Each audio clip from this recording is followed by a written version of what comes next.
பாட்டி உங்களுக்கு ஒரு கதை சொல்லுப்போம். என்ன கதைன்னா, புள்ளியார் சதுர்த்தியை பற்றி சொல்ல போகிற பாட்டி.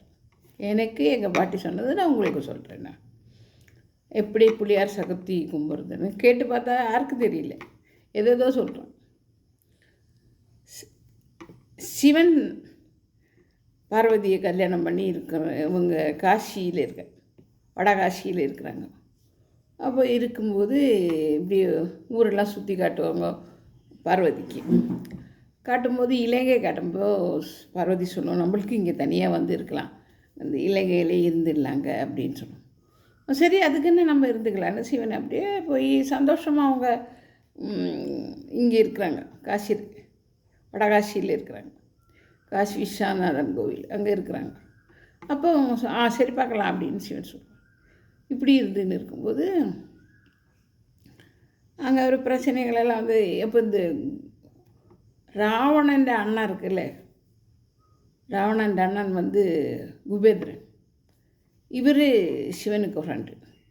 சிவன்கிட்ட போய் சொல்லுவார், எனக்கு இது மாதிரி ரொம்ப கஷ்டமாக இருக்குது, எனக்கு ஒரு இடம் வேணும் அப்படின்னு சொல்லிட்டு, சரி அதுக்கு என்னென்னு ராவணன் அண்ணன் குபேந்திரன் அந்த இடத்த வாங்கி சிவன்கிட்ட கட்டுறப்ப அதுக்கு என்ன எடுத்துக்கோ அப்படின்னு சொல்லி கொடுத்துட்டார். அங்கே போய் சூப்பராக வீடு கட்டி பெரிய கொட்டாரம் கட்டி வாழறாரு ராவணன் அண்ணன். இப்படி இருக்கும்போது அந்த இடம் அப்படியே காலம் கடந்து போய் அப்புறம் வந்து விஸ்வநாதன் கோவிலில் இருந்த ஒரு விஷயத்துக்கு சிவன் கைலாசத்துக்கு போக வேண்டியது வந்துச்சு. அது அப்புறம் சொல்கிறேன்.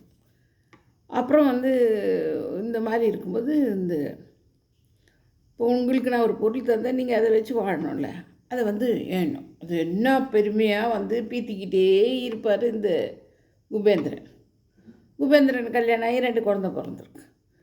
எந்த பொருளும் இலங்கையில் வந்து தீவுக்குள்ளே வளர்ந்த பொருளாச்சே எல்லாம் பெருசு பெருசாக இருக்கும். ஒரு தேங்காய் போட்டாலும் பெருசாக வரும், எல்லாமே ரொம்ப நல்லாயிருக்கும்.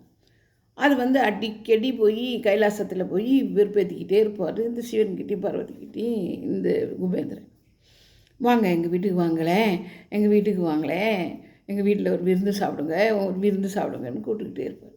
சிவன் இல்லைங்க நான் அப்புறம் வரேன் அப்படின்னு சொல்லி பார்வதிக்கிட்ட கேட்டால் நான் அப்புறம் வரேன். தினம் போய் இந்த மாதிரி ரொம்ப தொல்லை பண்ணவேன். சிவன் ஒரு ஐடியா சொன்னான், சரி கணேசா நீ போயிட்டு வாடா அப்படின்னு. கணேசன் அனுப்பும். அப்போ சொல்லி தான் அனுப்புவாங்க, அவங்களோட திமிரு கொஞ்சம் குறையணும் அப்படின்னு.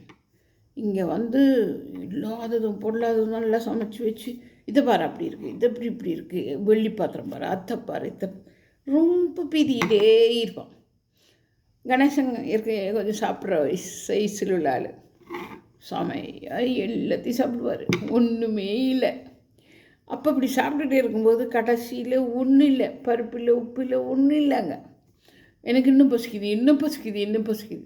அப்போ தான் இந்த கம்பு அது சோளம் கீழம் வயலில் இருக்கிறது எல்லாம் கொண்டு வந்து கொடுத்தாலும் பார்த்தல.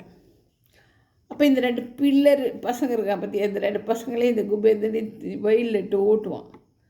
இது சந்திரன் இருக்கிறார் பாரு, பௌர்ணமி சந்திரன் என்ன பண்ணான், நின்று பார்த்து சிரிச்சிட்டான். இவர் கொஞ்சம் விழுந்துட்டார் கணேசன். சந்திரன் சிரிக்கவே, சகுர்த்தின்னா உனக்கு பிடிக்காதவங்கள பார்க்குறது தான் உன்னை பார்க்குறது எனக்கு பிடிக்கலப்பா, சகுர்த்தியாக இருக்கு அப்படின்னு சொல்லுவாங்க.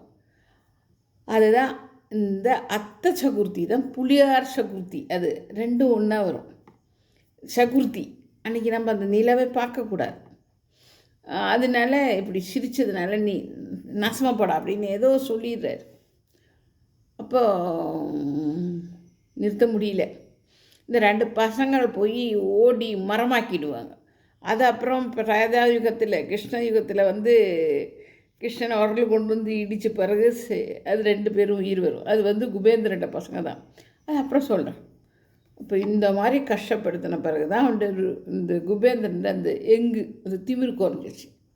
அப்புறம் குபேந்திரன் போய் சிவன் காலில் போய் விழுந்து என்னை மன்னிச்சிடுங்க, இந்த மாதிரி கொஞ்சம் என்ன நல்லபடிக்கே கொண்டு வாங்க அப்படின்னு சொன்ன பிறகு தான் சரி கணேசா வீட்டுக்கு வான்னு சொல்லி கூட்டிகிட்டு அதை நினச்சி அந்த ஒரு நாள் தான் நம்ம அந்த புளியார் சதுர்த்தி. அது அத்தை சதுர்த்தி, கேரளாவில் இல்லாத அத்தை சதுர்த்தின்னு சொல்லுவோம். நிலவை பார்க்க மாட்டாங்க, அதை நிலவை பார்த்தோன்னா அது ஒரு வருஷத்துக்கு கெட்டதெல்லாம் நடக்கும்னு ஒரு பெரியவங்கெல்லாம் சொல்லுவாங்க. அதுதான் அத்தை சதுர்த்தி. அதுதான் பிள்ளையார் செய்து மண்ணால் பண்ணி கொண்டு போய் கடலில் போடுறாங்க. அது இன்னும் இங்கே இருக்கிறவங்களுக்கு சரியாகவே தெரியல. அது என்னன்னே தெரியல. எல்லோரும் கும்பிட்றாங்க, நாங்களும் கும்பிட்றோம். அதனுடைய எந்த வரலாறு என்னன்றது தெரியாது. சரி, வணக்கம்.